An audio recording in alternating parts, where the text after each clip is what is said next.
नमस्कार साथियों, मैं डॉक्टर यूएस सारण हाजिर हूँ आप सबके सामने एक नई वीडियो के साथ। कक्षा 12 की ये एनसीईआरटी की पुस्तक ज्योग्राफी विषय की। इसमें आज हम बात करेंगे विश्व जनसंख्या के वितरण, घनत्व और वृद्धि के बारे में। किसी देश के निवासी ही उसके वास्तविक धन होते हैं। किसी देश के निवासी ही उसके वास्तविक धन होते हैं। यही लोग वास्तविक संसाधन हैं जो देश के अन्य संसाधनों का उपयोग करते हैं, उसकी नीतियां निर्धारित करते हैं। अंततः एक देश की पहचान उसके लोगों से ही होती है। यह जानना आवश्यक है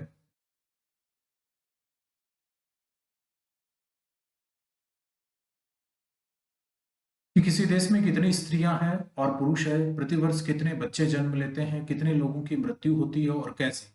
क्या वे नगरों में रहते हैं अथवा गांवों में? क्या वे पढ़ और लिख सकते हैं तथा वे क्या काम करते हैं? यही वे तथ्य हैं जिनके बारे में हम इस इकाई में अध्ययन करेंगे। तो आज का जो चैप्टर है वो जनसंख्या के वितरण, घनत्व के बारे में होने वाला है। आप लोग अंत तक इस वीडियो से बने रहें। आपको बहुत इंटरेस्टिंग स्टडी मटेरियल इसमें मिलेगा। जहाँ भी डाउट हो आप मुझे मैसेज करें, कमेंट करें, मैं आपको बताऊंगा। आप इस चैनल को ज़्यादा से ज़्यादा शेयर करें, लाइक करें, सब्सक्राइब करें। तो चलो बढ़ते हैं आगे चैप्टर के अंदर। 21वीं सदी 21वीं शताब्दी के प्रारंभ में विश्व की जनसंख्या 600 करोड़ से अधिक दर्ज की गई। यहाँ हम जनसंख्या के वितरण और घनत्व के प्रारूपों की विवेचना करें। लोग कुछ निश्चित प्रदेशों में क्यों रहना चाहते हैं और अन्य प्रदेशों में क्यों नहीं? तो एक प्रश्न है हमारे सामने कि ज्यादातर जनसंख्या कुछ इलाकों में ज्यादा रहती है और बहुत सारे ऐसे इलाके हैं जो कि जनविहीन है, तो ऐसा क्यों है? तो इसका एक सामान्य सा प्रश्न यहाँ जो है, इसका उत्तर है कि जहां पर जनसंख्या के अनुकूल परिस्थितियां हैं, जनसंख्या अधिकांशतः वहां रहती है। और जहां जनसंख्या बसाव के अनुकूल परिस्थितियां नहीं है, जनसंख्या वहां पर निवास नहीं करती। विश्व की जनसंख्या असमान रूप से वितरित है। एशिया की जनसंख्या के संबंध में जॉर्ज बी क्रेसी, नाम क्या है विद्वान का? जॉर्ज बी क्रेसी की टिप्पणी है कि एशिया में बहुत अधिक स्थानों पर कम लोग, एशिया में बहुत अधिक स्थानों पर कम लोग और कम स्थानों पर बहुत अधिक लोग रहते हैं। विश्व के जनसंख्या वितरण के प्रारूप के संबंध में यही सत्य है। विश्व के जनसंख्या वितरण के प्रारूप के संबंध में यह सत्य है। तो जॉर्ज बी क्रेसी का जो टिप्पणी है उसे हमें याद रखना है। कई बार प्रश्न भी पूछा जाता है कि एशिया में बहुत स्थानों पर कम लोग और कम स्थानों पर बहुत अधिक लोग रहते हैं, ये किसने कहा? तो आंसर होगा इसका जॉर्ज बी क्रेसी ने। अब हमारा पहला बिंदु है इस चैप्टर में, विश्व में जनसंख्या वितरण के प्रारूप। विश्व में जनसंख्या का वितरण कैसा है? तो जनसंख्या वितरण क्या होता है, जनसंख्या वितरण की स्थितियां कैसी है, ये इसमें हम देखेंगे। जनसंख्या के वितरण और घनत्व के प्रारूप हमें किसी क्षेत्र की जनांकी विशेषताओं को समझने में मदद करते हैं। तो एक जवाब है कि किसी क्षेत्र की जनांकी की विशेषताओं को अगर समझना हो तो किन प्रारूपों की आवश्यकता पड़ती है? तो जनसंख्या वितरण और घनत्व के प्रारूप जो हैं उनको पढ़ने की, उनको समझने की जरूरत पड़ती है जनांकी की विशेषताओं को जानने के लिए। जनसंख्या वितरण क्या है? जनसंख्या वितरण शब्द का अर्थ भूपृष्ठ पर लोग किस प्रकार वितरित हैं इस बात से लगाया जाता है। तो धरातल पर यानी पृथ्वी के धरातल पर लोगों के वितरण को ही क्या कहा जाता है? जनसंख्या वितरण। मोटे तौर पर विश्व की जनसंख्या का 90% केवल 10% स्थल भागों में निवास करता है। विश्व के 10 सर्वाधिक आबाद देशों में विश्व की लगभग 60% जनसंख्या निवास करती है। इन 10 देशों में से 6 एशिया में अवस्थित है। एशिया के इन 6 देशों को पहचान। तो सर्वाधिक आबादी वाले जो देश हैं विश्व के, उनको हम यहाँ देखते हैं। तो पहला देश जो है वो आता है चीन। तो विश्व में सर्वाधिक जनसंख्या वाला जो देश है वो है चीन, जो कि एशिया का एक देश है। दूसरे नंबर पर आता है भारत, तीसरे नंबर पर है संयुक्त राज्य अमेरिका, चौथे नंबर पर है इंडोनेशिया, पांचवें नंबर पर है ब्राजील। तो हमें ये देखना है कि विश्व में सबसे ज्यादा जनसंख्या किसकी है? चीन की। और दूसरे नंबर पर किसकी है? भारत की। तो दो एशियाई देश ऐसे हैं जो विश्व में सर्वाधिक जनसंख्या रखते हैं। ब्राजील के बाद में स्थान आता है पाकिस्तान का। पाकिस्तान के बाद में है नाइजीरिया, बांग्लादेश, रूस और मैक्सिको। ये इस तरह से दुनिया के 10 देश हैं जो कि सर्वाधिक आबादी वाले देश हैं। इनमें से सर्वाधिक आबादी 2 देशों की है, चीन और भारत की। अगर इनमें से एशिया के देश देखे जाएं तो एशिया के देश आते हैं। अब यहाँ एशिया के देशों को देखेंगे अपन। एशिया के देश जो हैं उनमें से एक आता है चीन। कौन सा है? चीन। दूसरा है भारत। तीसरा है इंडोनेशिया। तो एशिया का सर्वाधिक जनसंख्या वाला तीसरा देश कौन सा हुआ? इंडोनेशिया। फिर आ जाता है पाकिस्तान, फिर आ जाता है बांग्लादेश, फिर आ जाता है रूस। रूस जो कि यूरोप और एशिया दोनों में ही है। इस तरह से ये एशिया के और विश्व के देश है जहां सर्वाधिक जनसंख्या निवास करती है। तो जनसंख्या वितरण के प्रारूप में हमने देखा कि जनसंख्या वितरण क्या होता है, विश्व के किस स्थिति में जनसंख्या का वितरण है, विश्व के सर्वाधिक जनसंख्या वाले देश कौन कौन से हैं। अब हमारा दूसरा बिंदु आता है इस चैप्टर में, जो है जनसंख्या का घनत्व। टॉपिक क्या क्या नाम है? जनसंख्या का घनत्व। हमने वितरण में यह देखा कि जनसंख्या कहाँ कितने निवास करती है। अब हम ये देखेंगे कि किसी इकाई क्षेत्र में या किसी क्षेत्र में कितने लोग निवास करते हैं। ये आ जाता है जनसंख्या घनत्व में। तो यह है जनसंख्या का घनत्व। जनसंख्या घनत्व को अगर परिभाषित करें तो भूमि की प्रत्येक इकाई में उस पर रह रहे लोगों के पोषण की सीमित क्षमता होती है। अतः लोगों की संख्या और भूमि के आकार के बीच अनुपात को समझना आवश्यक है। यही अनुपात जनसंख्या का घनत्व है। यह सामान्यतः प्रति वर्ग किलोमीटर रहने वाले व्यक्तियों के रूप में मापा जाता है। तो जनसंख्या को किस इकाई के रूप में मापा जाता है? प्रति वर्ग किलोमीटर रहने वाले व्यक्तियों के रूप में। जनसंख्या घनत्व क्या है? लोगों की संख्या और भूमि के आकार के बीच का जो अनुपात है, उस अनुपात को क्या कहा जाता है? घनत्व। इकाई क्या है इसकी? प्रति वर्ग किलोमीटर। तो जब परिभाषा पूछी जाए कि जनसंख्या घनत्व किसे कहते हैं तो हमारी परिभाषा क्लियर होगी। हम सीधा बताएंगे कि लोगों की संख्या, किसी इकाई क्षेत्र में लोगों की संख्या और भूमि के आकार के बीच अनुपात को जनसंख्या का घनत्व कहते हैं। इसे प्रति वर्ग किलोमीटर रहने वाले व्यक्तियों के रूप में दर्शाया जाता है।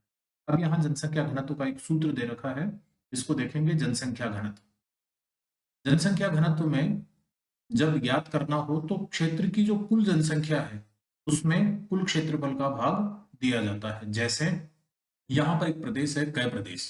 कै प्रदेश का क्षेत्रफल है 100 वर्ग किलोमीटर और यहाँ की जनसंख्या है 1.5 लाख, 1,50,000।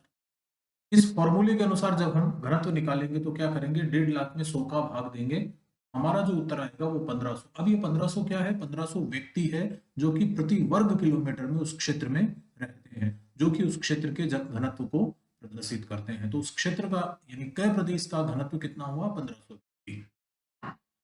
जनसंख्या का वितरण जो है कई कारकों से प्रभावित होता है और उन कारकों को अगर देखा जाए तो हम उनको 3 भागों में बांट सकते हैं। पहला है भौगोलिक कारक, उनको हम क्या कह सकते हैं? भौगोलिक कारक। दूसरा हम उनको कह सकते हैं आर्थिक कारक और तीसरा हम उनको कह सकते हैं सामाजिक और सांस्कृतिक कारक। तो यहाँ हम पहले भौगोलिक कारक पे चर्चा करते हैं। जल की उपलब्धता। भौगोलिक कारक में पहला कारक है जल की उपलब्धता। सामान्य सी बात है, मानव का बसाव नदी घाटियों में हुआ है और नदी घाटियों के आसपास के इलाकों के अंदर पानी की आसान उपलब्धता है। पीने के लिए, नहाने के लिए, भोजन के लिए, पशुओं के लिए, फसलों के लिए, उद्योगों के लिए और नौ संचालन के लिए। जहां पर पानी यानी जल की आसान उपलब्धता है, लोग वहां पर सर्वाधिक बसेंगे और इसी कारण नदी घाटियां विश्व के सबसे सघन बसे हुए क्षेत्र हैं। तो नदी घाटियां जो है विश्व के सघन बसे हुए क्षेत्रों में से आती है। दूसरा आता है भू आकृति। वहां का धरातल कैसा है? लोग समतल मैदानों और मंद ढालों पर बसने को वरीयता देते हैं। तो जहां समतल मैदान होंगे, ढाल कम होगा, वहां पर लोग अधिक बसेंगे। इसका कारण यह है कि ऐसे क्षेत्र फसलों के उत्पादन, सड़क सड़क निर्माण, उद्योगों के लिए अनुकूल होते हैं। पर्वतीय और पहाड़ी क्षेत्र परिवहन तंत्र के विकास में अवरोधक हैं, इसीलिए प्रारंभ में कृषिगत और औद्योगिक विकास के लिए अनुकूल नहीं होते। अतः इन क्षेत्रों में कम जनसंख्या पाई जाती है। गंगा का मैदान विश्व के सर्वाधिक सघन जनसंख्या वाले क्षेत्रों में से एक है, जबकि हिमालय पर्वतीय भाग विरल जनसंख्या वाले क्षेत्रों में से है। तो धरातल कैसा है? अगर समतल मैदान है, मंद ढाल का इलाका है, तो वहां लोग ज्यादा बसेंगे, जनसंख्या का वितरण वहां सघन होगा। जबकि पर्वतीय क्षेत्र है, पहाड़ी क्षेत्र है, पठारी क्षेत्र है, तो अपेक्षाकृत वहां जनसंख्या कम निवास करेगी। तो भौगोलिक कारकों में दो कारक हमने देख लिए, पहला जल की उपलब्धता और दूसरा भू आकृति, धरातल की आकार कैसा है, धरातल की विशेषता कैसी है। तीसरा जो महत्वपूर्ण कारक यहाँ आता है वो है जलवायु। जहां अनुकूल जलवायु होगी मानव का बसाव वहां अधिक होगा, जहां प्रतिकूल जलवायु होगी मानव का बसाव वहां कम होगा। अति उष्ण और ठंडे मरुस्थलों की विषम जलवायु मानव बसाव के लिए असुविधाजनक है। जहां अधिक गर्मी होगी, जहां अधिक ठंड होगी वहां लोग कम बसेंगे। सुविधाजनक जलवायु वाले क्षेत्र जिनमें अधिक मौसमी जनसंख्या पाई जाती है, भूमध्य सागरीय प्रदेश सुखद जलवायु के कारण इतिहास के आरंभिक कालों से बसे हुए हैं। तो अनुकूल परिस्थितियों वाली जलवायु क्षेत्रों के अंदर लोगों का बसाव अधिक होगा, प्रतिकूल जलवायु परिस्थितियों वाले क्षेत्रों में लोगों का बसाव कम होगा। इस तीसरे कारक के साथ अब चौथा कारक आता है मृदा। उपजाऊ मृदा वाले क्षेत्रों में जनसंख्या का बसाव अधिक होगा, जबकि अनुपजाऊ या कम उपजाऊ मृदा वाले क्षेत्रों में अपेक्षाकृत जनसंख्या कम पाई जाएगी। उपजाऊ मृदाएं कृषि तथा इससे संबंधित क्रियाओं के लिए महत्वपूर्ण है, इसीलिए उपजाऊ दोमट मिट्टी वाले प्रदेशों में अधिक लोग निवास करते हैं, क्योंकि ये मृदाएं गहन कृषि का आधार बन सकती है। क्या आप भारत में उन क्षेत्रों के नाम बता सकते हैं जहां कम उपजाऊ मृदा के कारण विरल जनसंख्या पाई जाती है? तो इस तरह से भौगोलिक कारक जो है जनसंख्या वितरण को प्रभावित करने वाले जो तीन बड़े कारक हैं, पहला भौगोलिक कारक, दूसरा आर्थिक कारक और तीसरा सामाजिक और सांस्कृतिक कारक। उसमें से हमने भौगोलिक कारक को देखा। भौगोलिक कारक में हमने चार महत्वपूर्ण बिंदु देखे। पहला हमने देखा इसमें जल की उपलब्धता, दूसरा हमने देखा भू आकृति, जल की उपलब्धता, भू आकृति, तीसरा हमने देखा जलवायु और चौथा हमने देखा मृदा। अब आता है दूसरा बिंदु आर्थिक कारक। आर्थिक कारक में पहला पॉइंट है खनिज। जिन क्षेत्रों में खनिजों की उपलब्धता है, चाहे और परिस्थितियां अनुकूल हो या न हो, लेकिन खनिजों की उपलब्धता है, तो विश्व में यह देखा गया है कि वहां भी जनसंख्या का बसाव अधिक रहा है। खनिज निक्षेपों से युक्त क्षेत्र उद्योगों को आकृष्ट करते हैं। खनन और औद्योगिक गतिविधियां रोजगार उत्पन्न करती है, अतः कुशल और अर्धकुशल कर्मी इन क्षेत्रों में पहुंचते हैं और जनसंख्या को सघन बना देते हैं। अफ्रीका की कटंगा, जाम्बिया तांबा पेटी इसका एक अच्छा उदाहरण है। जहां अनुकूल परिस्थितियां नहीं है लेकिन खनिज की उपलब्धता है, तो वहां भी लोगों का बसाव अधिक देखा गया। एक है नगरीयकरण। नगर रोजगार के बेहतर अवसर, शैक्षणिक व चिकित्सा संबंधी सुविधाएं तथा परिवहन और संचार के बेहतर साधन प्रस्तुत करते हैं। अच्छी नागरिक सुविधाएं तथा नगरीय जीवन के आकर्षण लोगों को नगरों की ओर खींचते हैं। इससे ग्रामीण क्षेत्रों से नगरीय क्षेत्रों में प्रवास होता है और नगर आकार में बढ़ जाते हैं। विश्व के विराट नगर प्रतिवर्ष बड़ी संख्या में प्रवासियों को अपनी ओर आकर्षित करते हैं। तो जहां नगर है वहां पर भी जनसंख्या का बसाव अधिक है। तो नगरों में क्या सुविधाएं हैं? नगरों में बेहतर रोजगार के अवसर हैं, नगरों में शैक्षणिक सुविधाएं हैं, नगरों में चिकित्सा संबंधी सुविधाएं हैं, नगरों में परिवहन और संचार के बेहतर साधन उपलब्ध है और जीवन को आकर्षित करने वाली, जीवन को सहूलियत प्रदान करने वाली सुविधाएं नगरों में है। इसीलिए लोग ग्रामीण क्षेत्रों से नगरों की ओर प्रवास करते हैं, नगरों का आकार बढ़ जाता है, नगरों में अधिक संख्या निवास करती है। इसके बाद आता है औद्योगिकरण। औद्योगिक पेटियां रोजगार के अवसर उपलब्ध कराती है, बड़ी संख्या में लोगों को आकर्षित करती है। इससे केवल कारखानों के श्रमिक ही नहीं बल्कि परिवहन चालक, दुकानदार, बैंक कर्मी, डॉक्टर, अध्यापक और अन्य सुविधाएं उपलब्ध कराने वाले भी वहां पर उपलब्ध होते हैं। जापान का कोबे ओसाका प्रदेश अनेक उद्योगों की उपस्थिति के कारण ही सघन बसा हुआ है। तो जिन क्षेत्रों में औद्योगिक प्रदेश हैं, जहां औद्योगिक प्रदेशों का बसा औद्योगिकरण ज्यादा है, वहां पर भी लोगों का बसाव अधिक मिलता है। तो आर्थिक कारकों में तीन महत्वपूर्ण कारक हो गए, खनिज हो गया, नगरीकरण हो गया और उद्योग हो गए। इनकी वजह से जनसंख्या का बसाव। फिर आता है सामाजिक और सांस्कृतिक कारक। तो जैसा कि हमने देखा, पहला भौगोलिक कारक, दूसरा आर्थिक कारक और तीसरा जो बड़ा कारण है वो है सामाजिक और सांस्कृतिक कारक। कुछ स्थान धार्मिक और सांस्कृतिक महत्व के कारण अधिक लोगों को आकर्षित करते हैं। ठीक इसी प्रकार लोग उन क्षेत्रों को छोड़कर चले जाते हैं जहां सामाजिक और राजनीतिक अशांति होती है। कई बार सरकारें लोगों को विरल जनसंख्या वाले क्षेत्रों में बसने तथा भीड़-भाड़ वाले स्थानों से चले जाने के लिए प्रोत्साहित करती है।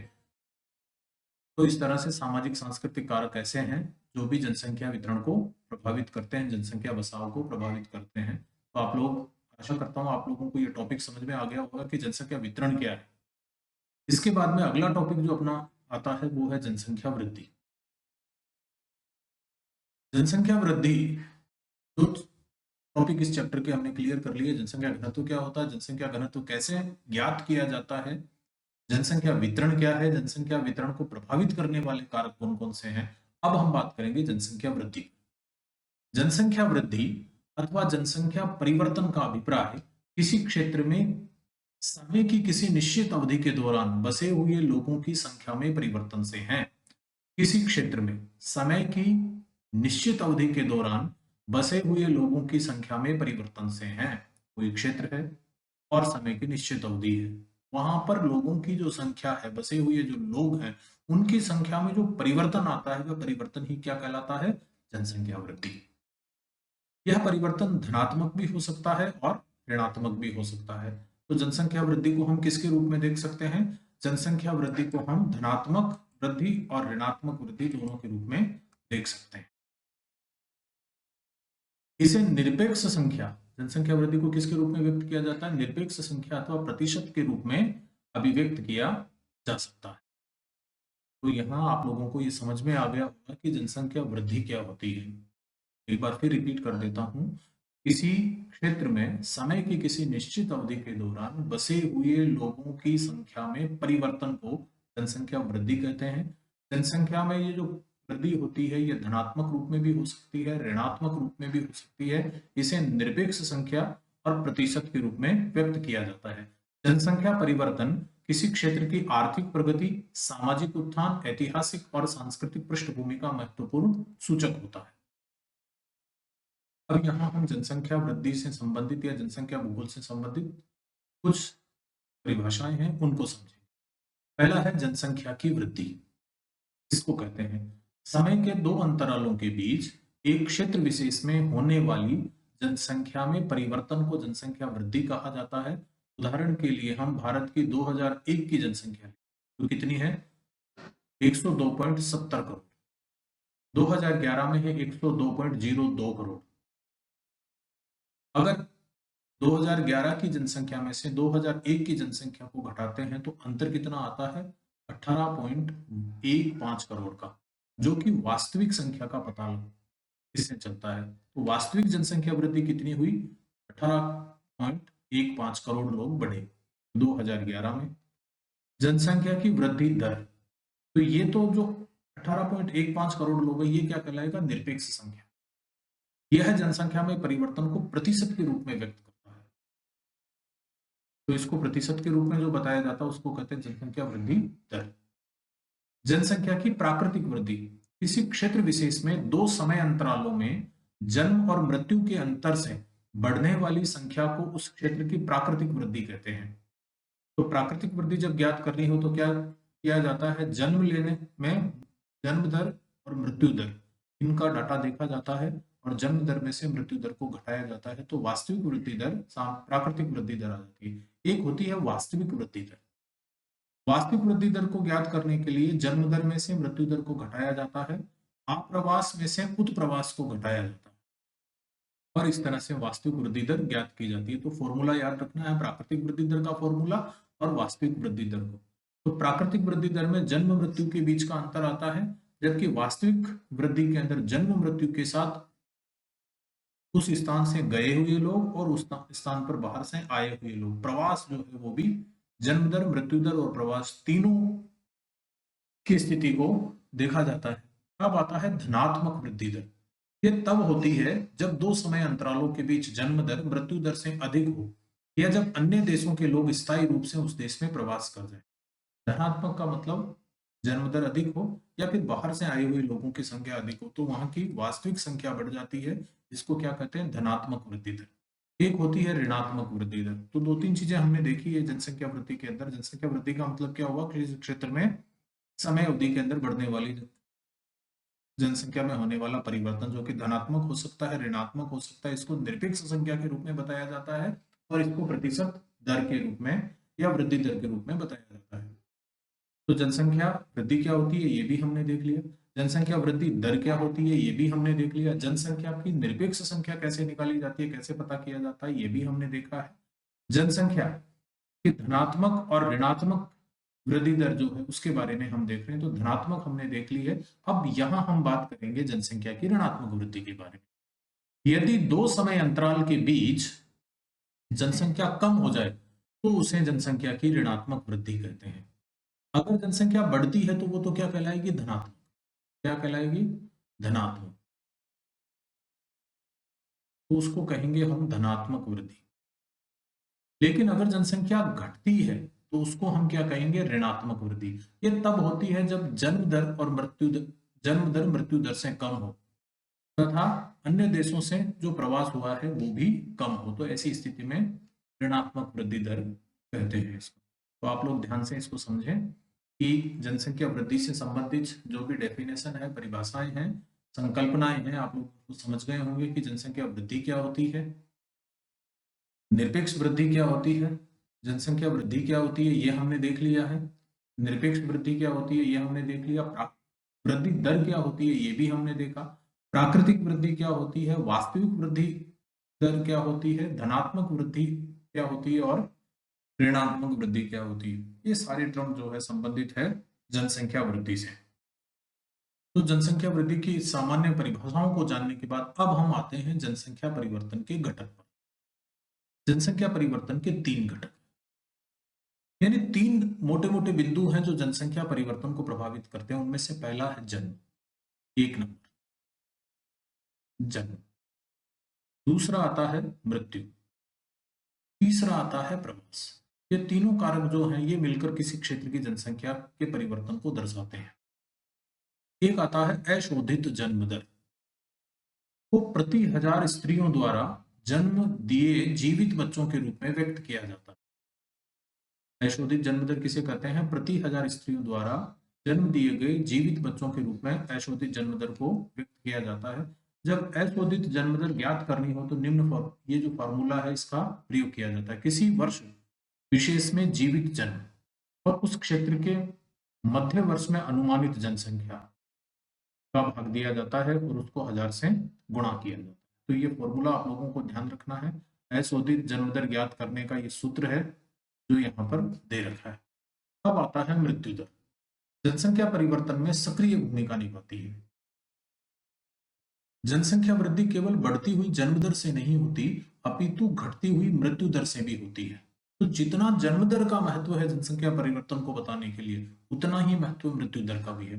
अशोधित मृत्यु दर, पहले हमने क्या देखी थी, अशोधित जन्म दर। अशोधित मृत्यु दर किसी क्षेत्र में मृत्यु दर को मापने की एक सरल विधि है।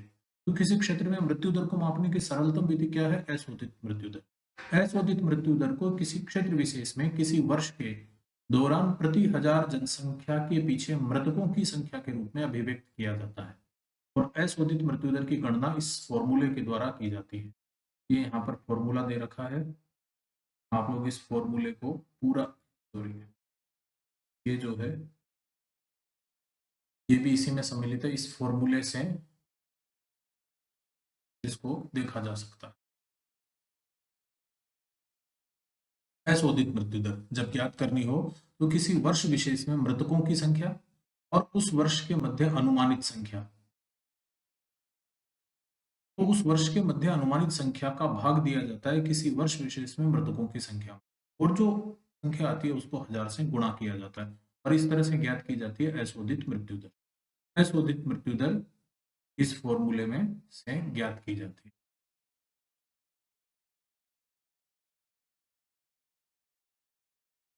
पूरा ये सूत्र है। मोटे तौर पर मृत्यु दर किसी क्षेत्र की जनांकीय संरचना, सामाजिक उन्नति, आर्थिक विकास के स्तर को प्रभावित करती है। क्यों महत्व है मृत्यु दर को जानने के लिए, क्योंकि ये किसी क्षेत्र की जनांकीय संरचना को प्रभावित करती है, मृत्यु दर सामाजिक उन्नति को प्रभावित करती है और आर्थिक विकास के स्तर को भी प्रभावित करती है। इस तरह से तीन महत्वपूर्ण बिंदु हमने देख लिए। पहला हमने जनसंख्या वितरण के बारे में, फिर हमने देखा जनसंख्या घनत्व के बारे में। अभी जो हमारा बिंदु चल रहा है, टॉपिक चल रहा है, वो है जनसंख्या वृद्धि। जनसंख्या वृद्धि से संबंधित जो परिभाषाएं हैं, संकल्पनाएं हैं, वो हमने पढ़ी। जनसंख्या वृद्धि के तीन या जनसंख्या परिवर्तन के जो तीन महत्वपूर्ण घटक हैं वो हम पढ़ रहे हैं। उनमें से हमने जन्म दर को पढ़ा है, जन्म दर क्या होती है। हमने मृत्यु दर को पढ़ा है, ये जन्म दर हमने यहाँ पर देखी थी जनसंख्या परिवर्तन के घटकों में। इसके बाद हमने देखा कि मृत्यु दर क्या होती है, मृत्यु दर के बारे में हमने देखा। मृत्यु दर के बाद में तीसरा जो महत्वपूर्ण घटक है जनसंख्या परिवर्तन का, वो आता है प्रवास। जन्म और मृत्यु दर के अतिरिक्त एक और घटक है जिससे जनसंख्या का आकार परिवर्तित होता है। जब लोग एक स्थान से दूसरे स्थान पर जाते हैं तो वह स्थान जहां से लोग गमन करते हैं उद्गम स्थान कहलाता है। एक स्थान कौन सा हुआ? उद्गम स्थान, जहां से लोग जाते हैं। जिस स्थान में आगमन करते हैं वह गंतव्य स्थान कहलाता है। तो दो स्थान महत्वपूर्ण हो गए, उद्गम स्थान हो गया और दूसरा स्थान जो है वो है गंतव्य स्थान। उद्गम स्थान जनसंख्या में कमी को दर्शाता है। ये बहुत महत्वपूर्ण बात है, आप लोग इसको ध्यान रखेंगे कि उद्गम स्थान किसको दर्शाता है? जनसंख्या में कमी को। जबकि गंतव्य स्थान पर जनसंख्या बढ़ जाती है तो जनसंख्या की बढ़ोतरी को दर्शाता है। प्रवास को मनुष्य और संसाधन के बीच बेहतर संतुलन प्राप्त करने की दिशा में एक स्वतः स्फूर्त प्रयास के रूप में भी निरूपित किया जाता है। प्रवास स्थायी, अस्थायी, मौसमी हो सकता है। यह है गांव से गांव, गांव से नगर, नगर से नगर व नगर से गांव की ओर हो सकता है। क्या आप महसूस करते हैं कि एक ही व्यक्ति दोनों, एक आप्रवासी और एक उत्प्रवासी हो सकता है? बिल्कुल हो सकता है। जहां से वो जाता है वहां से तो वो उत्प्रवासी हो गया और जहां वह पहुंचता है वहां के लिए वो आप्रवासी हो गया। तो ये होते क्या है आप्रवास और उत्प्रवास, अब यहां समझते हैं। प्रवासी जो किसी नए स्थान पर जाते हैं आप्रवासी कहलाते हैं। जहां वो पहुंचते हैं वहां के लिए वो क्या बन जाएंगे? आप्रवासी। आप्रवासी में क्या आ रहा? आ का मतलब हो गया आना।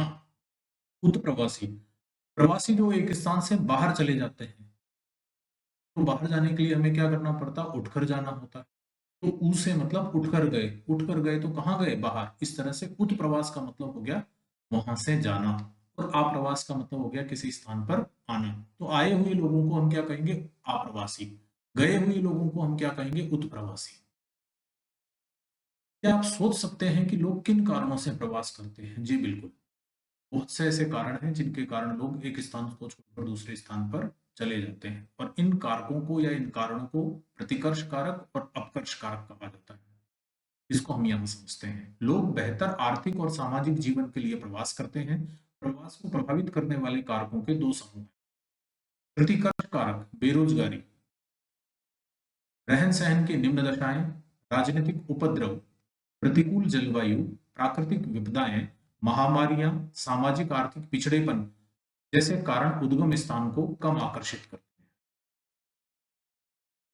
ये वो कारण हैं जिनकी वजह से लोग किसी स्थान को छोड़कर चले जाते हैं। दूसरा है अपकर्ष कारक, जो आकर्षित करते हैं। काम के बेहतर अवसर, काम के बेहतर अवसर, अगर किसी स्थान पर रोजगार उपलब्ध है तो लोग वहां पहुंचेंगे। रहन सहन की अच्छी दशाएं हैं तो लोग वहां पहुंचेंगे। शांति और स्थायित्व, जीवन व संपत्ति की सुरक्षा, अनुकूल जलवायु जैसे कारण गंतव्य स्थान को उद्गम स्थान की अपेक्षा अधिक आकर्षित करते हैं। तो ये वो कारण हैं जिनकी वजह से लोग प्रवास करते हैं। कौन कौन से कारक? प्रतिकर्ष कारक और अपकर्ष कारक। विगत 500 वर्षों में मानव जनसंख्या 10 गुना से अधिक बढ़ी है और अकेले 20वीं शताब्दी में जनसंख्या 4 गुना बढ़ी है। प्रतिवर्ष लगभग 8 करोड़ लोग पहले की जनसंख्या में जुड़ जाते हैं। इस तरह से जनसंख्या में बहुत तेजी से बढ़ोतरी हो रही है, यानी जनसंख्या की वृद्धि तेजी से बढ़ रही है। अब आता है जनांकीय संक्रमण।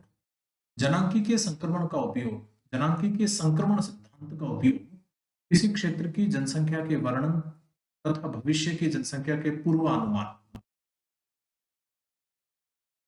जनसंख्या के वर्णन और भविष्य की जनसंख्या के पूर्वानुमान के लिए किया जाता है। तो हम यहाँ जनसंख्या वृद्धि के बारे में देख रहे हैं। जनसंख्या वृद्धि में उद्गम स्थान, गंतव्य स्थान, आप्रवास, उत्प्रवास, इनके बारे में हमने देखा। अब हम देख रहे हैं जनसंख्या संक्रमण के बारे में। तो जैसा कि हमने देखा, जनांकीय संक्रमण सिद्धांत जो जनांकीय संक्रमण को बताता है, इसका उपयोग किसी क्षेत्र की जनसंख्या के वर्णन तथा भविष्य की जनसंख्या के पूर्वानुमान के लिए किया जा सकता है। यह सिद्धांत हमें बताता है कि जैसे ही समाज ग्रामीण, खेतीहर और अशिक्षित अवस्था में, तो समाज की अवस्था कैसी है? ग्रामीण है। समाज की अवस्था कैसी है? समाज खेतीहर है, समाज अशिक्षित है। इस अवस्था से उन्नति करता है और नगरीय, ग्रामीण से किस में बदल जाता है? नगरीय में। खेतीहर से किस में बदल जाता है? औद्योगिक में। और अशिक्षित से किस में बदल जाता है? शिक्षित में। इस तरह से समाज में बदलाव होता है। तो किसी प्रदेश की जनसंख्या उच्च जन्म दर, उच्च मृत्यु दर से निम्न जन्म व निम्न मृत्यु दर में परिवर्तित हो जाती है। यह परिवर्तन 5 अवस्थाओं में होता है, जिन्हें सामूहिक रूप से जनांकीय चक्र के रूप में जाना जाता है। और इस जनांकीय चक्र को जो सिद्धांत बताता है, उसी को जनांकीय संक्रमण सिद्धांत के नाम से जाना जाता है। वापस समझते हैं इसको। तो जनांकीय संक्रमण सिद्धांत हमें यह बताता है कि कोई समाज जो ग्रामीण है, खेतीहर है, अशिक्षित अवस्था में है, उन्नति करता है और ग्रामीण से नगरीय समाज में बदल जाता है, खेतीहर से औद्योगिक समाज में बदल जाता है, अशिक्षित अवस्था से साक्षर बन जाता है, यानी शिक्षित अवस्था में पहुंच जाता है। तो ऐसे समाज में या ऐसे प्रदेश में जनसंख्या जो उच्च जन्म था, उच्च मृत्यु दर थी, वो निम्न जन्म और निम्न मृत्यु में परिवर्तित होती है। ये परिवर्तन अवस्थाओं में होते हैं और जिन्हें सामूहिक रूप से जनांकीय चक्र कहा जाता है। यहाँ एक चार्ट दे रखा है, इसको हम समझते हैं। एक तरफ दे रखा है ग्रामीण, खेतीहर और अशिक्षित जनसंख्या है। अब यहाँ जनसंख्या का संक्रमण हो रहा है, मतलब जनसंख्या में बदलाव हो रहा है। ग्रामीण जनसंख्या बदल रही है नगरीय जनसंख्या में, खेतीहर जनसंख्या अब औद्योगिक जनसंख्या में, और अशिक्षित जनसंख्या क्या हो रही है? शिक्षित। और जनसंख्या का ये जो बदलाव है, ये वहां की उच्च जन्म दर, उच्च मृत्यु दर में परिवर्तन करता है, जिसकी वजह से वहां निम्न जन्म दर और निम्न मृत्यु दर की स्थितियां उत्पन्न होती है, और ये कई अवस्थाओं में होता है। जनांकीय के संक्रमण सिद्धांत के 3 अवस्थाओं को एक मॉडल द्वारा यहां दर्शाया गया है। इस मॉडल को हम समझते हैं। ये सिद्धांत है जनांकीय के संक्रमण सिद्धांत। सबसे पहले हम देखते हैं कि वर्तमान विश्व के उदाहरण। एक तरफ दे रखा है अशोधित जन्म दर, अशोधित मृत्यु दर, इसको 15-35 के रूप में दर्शा रखा है। और जनांकीय के संक्रमण की 3 अवस्थाएं दे रखी है। प्रथम अवस्था, ये प्रथम अवस्था, ये यहां पर दे रखी है द्वितीय अवस्था, ये है तृतीय अवस्था। प्रथम अवस्था की क्या विशेषता है कि जन्म दर और मृत्यु दर दोनों उच्च है, लेकिन जनसंख्या वृद्धि नहीं हो रही। यहां आप समझेंगे, जन्म दर भी उच्च है और मृत्यु दर भी उच्च है। ये देखो, जन्म दर की स्थिति 35 के आसपास है, जन्म दर उच्च है, मृत्यु दर उच्च है। क्योंकि जितने लोग जन्मते हैं उतने लोग मरते भी है, इसलिए जनसंख्या वृद्धि नहीं होती। ऐसी स्थिति वर्तमान में कहाँ है? बांग्लादेश में है, वर्षा वनों के आदिवासी इलाकों में है। दूसरी स्थिति क्या है? जहां जन्म दर और मृत्यु दर के बीच में बहुत अंतर है। जन्म दर उच्च रहती है लेकिन मृत्यु दर नीचे आ जाती है। तो जितने लोग जन्मते हैं, मृत्यु दर उतनी नहीं रहती। इस वजह से प्राकृतिक वृद्धि बढ़ गई है। क्या बढ़ गई? प्राकृतिक वृद्धि। और ये दूसरी अवस्था बड़ी होती है, इसका समय अधिक होता है। ये समय की लाइन है, ये देखिए आप यहाँ पर समय की लाइन को, तो इसका समय कैसा होता है? अधिक। पेरू है, श्रीलंका, केनिया है, ऐसे देशों में ऐसी स्थिति है। तीसरी अवस्था है निम्न उतार चढ़ाव की अवस्था। इस निम्न उतार चढ़ाव की अवस्था में जन्म दर भी कम होती है और मृत्यु दर भी कम होती है। यानी यहाँ पर वापस वही स्थिति, जनसंख्या वृद्धि कम हो जाती है और कई बार तो रुकने जैसी स्थिति में भी आ जाती है। जापान, कनाडा, संयुक्त राज्य अमेरिका, रूस जैसे देशों में ऐसी स्थितियां हैं। तो जनांकीय के संक्रमण जो है इन 3 अवस्थाओं से होकर गुजर रहा है। इन्हीं अवस्थाओं या इसे जनांकीय के चक्र या जनांकीय के संक्रमण सिद्धांत कहा जाता है। प्रथम अवस्था की विशेषता यहाँ हम देखते हैं। उच्च प्रजननशीलता, उच्च मृत्यता होती है, क्योंकि लोग महामारी और भोजन के अनिश्चित आपूर्ति से होने वाली मृत्युओं की क्षतिपूर्ति अधिक पुनरुत्थान से करते हैं। जनसंख्या वृद्धि धीमी होती है और अधिकांश लोग खेती में कार्यरत होते हैं, जहां बड़े परिवारों को परिसंपत्ति माना जाता है। जीवन प्रत्याशा निम्न होती है, अधिकांश लोग अशिक्षित होते हैं, उनके प्रौद्योगिकी स्तर निम्न होते हैं 200 वर्षों पूर्व विश्व के सभी देश इसी अवस्था में थे। सभी देश 200 वर्ष पहले ऐसी अवस्था में थे। फिर आती है द्वितीय अवस्था। तो प्रथम अवस्था की विशेषताएं हम लोगों ने देखी, जन्म दर उच्च होती है, मृत्यु दर उच्च होती है, बड़े परिवारों को संपत्ति माना जाता है, तकनीकी स्तर बहुत निम्न होता है, लोग अशिक्षित होते हैं और जीवन प्रत्याशा जो है औसत आयु जिसको कहते हैं वो भी निम्न होती है। द्वितीय अवस्था, प्रजननशीलता ऊंची रहती है यानी जन्म दर ऊंची रहती है, किंतु समय के साथ घटती जाती है। जनसंख्या बढ़ती है लेकिन जन्म दर धीरे धीरे समय के साथ घटना प्रारंभ हो जाती है। यह अवस्था घटी हुई मृत्यु दर के साथ आती है। लेकिन द्वितीय अवस्था में मृत्यु दर कम हो जाती है। स्वास्थ्य संबंधी दशाओं और स्वच्छता में सुधार के साथ मृत्युता में कमी आती है। इस अंतर के कारण जनसंख्या में होने वाले शुद्ध योग उच्च हो जाता है यानी जनसंख्या वृद्धि तेजी से बढ़ती है। फिर आती है तीसरी अवस्था, प्रजननशीलता और मृत्युता दोनों अधिक घट जाती है। जनसंख्या या तो स्थिर हो जाती है या मंद गति से बढ़ती है। जनसंख्या नगरीय और शिक्षित हो जाती है तथा उसके पास तकनीकी ज्ञान होता है।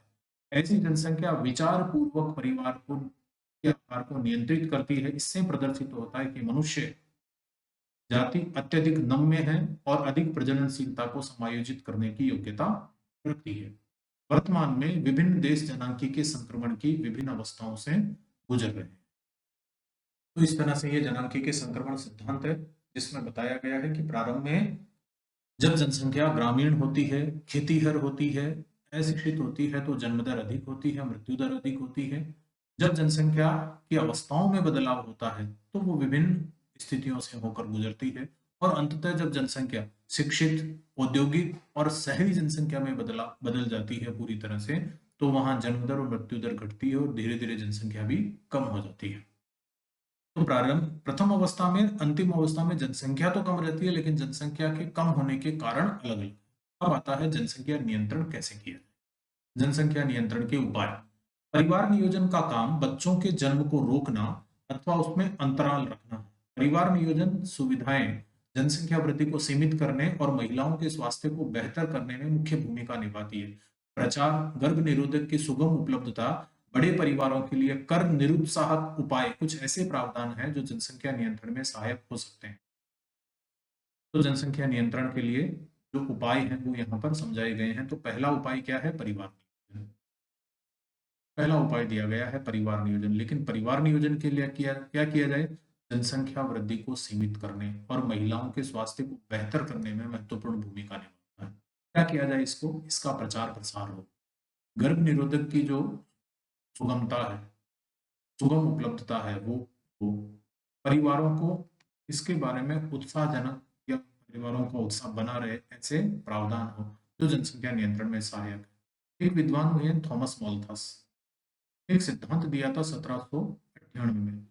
मॉल्थस का मानना है कि लोगों की संख्या खाद्य आपूर्ति की अपेक्षा अधिक तेज गति से बढ़ती है। जनसंख्या तेजी से बढ़ती है जबकि संसाधन उतनी तेजी से नहीं बढ़ पाते। जनसंख्या में वृद्धि के कारण अकाल, बीमारियां तथा युद्ध, जनसंख्या में वृद्धि का परिणाम अकाल, बीमारियां तथा युद्ध द्वारा इसे अचानक गिरावट के रूप में सामने आएगा। जनसंख्या बढ़ेगी तो अकाल, प्राकृतिक आपदाएं भी आएगी, मानवीय आपदाएं भी आएगी और उनकी वजह से फिर जनसंख्या में गिरावट आती है। तो इस तरह से आज के चैप्टर के अंदर टॉपिक जो है वो हमने क्लियर कर लिए। क्या क्या पढ़ा एक बार वापस रिवाइज करता हूँ। सबसे पहले हमने ये देखा कि जनसंख्या क्या होती है। लोगों की संख्या जो होती है उसको हम जनसंख्या कहते हैं। विश्व के अंदर सर्वाधिक जनसंख्या वाले देश कौन कौन से हैं इसके बारे में हमने देखा। विश्व की जनसंख्या जो है सर्वाधिक, उसके बारे में हमने जानने का प्रयास किया। सर्वाधिक जो जनसंख्या है उसके बारे में हमने समझने का प्रयास किया। सर्वाधिक जनसंख्या के देश कौन कौन से हैं ये हमने देखा। तो 10 बड़े जो जनसंख्या वाले देश हैं उनके बारे में हमने समझने का प्रयास किया। उसके बाद में हमने जनसंख्या वितरण के बाद में जनसंख्या घनत्व को समझा। जनसंख्या घनत्व कैसे ज्ञात किया जाता है ये हमने समझने का प्रयास किया। जनसंख्या वितरण को प्रभावित करने वाले जो कारक हैं उन कारकों को हमने समझने का प्रयास किया कि वो कारक कौन कौन से हैं। जनसंख्या वितरण के बाद में फिर हम आ जाते हैं जनसंख्या वृद्धि पर। तो जनसंख्या वृद्धि क्या होती है? जनसंख्या वृद्धि से संबंधित जो संकल्पनाएं हैं, जो परिभाषाएं हैं, उनको हमने इसमें देखा। जनसंख्या में जो परिवर्तन होता है उसके महत्वपूर्ण घटक कौन-कौन से हैं? तो 3 घटक की हमने यहाँ चर्चा की, जन्म, मृत्यु और प्रवास के बारे में।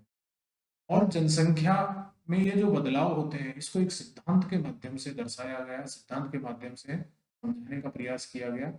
इस सिद्धांत को जनांकी के संक्रमण सिद्धांत के रूप में जानते हैं। तो हमने जनांकी के संक्रमण सिद्धांत को भी समझने का प्रयास किया। कि जनांकी के संक्रमण सिद्धांत क्या होता है? फिर हमने मॉल्थस का जो सिद्धांत का सार था, वो भी हमने समझा कि मॉल्थस ने अपने सिद्धांत में संसाधनों और जनसंख्या वृद्धि के बारे में क्या कहा। साथ में हमने ये देखा कि जनसंख्या का नियंत्रण कैसे किया जाए। जनसंख्या नियंत्रण के लिए आवश्यक उपाय जो हैं वो कौन-कौन से होते हैं।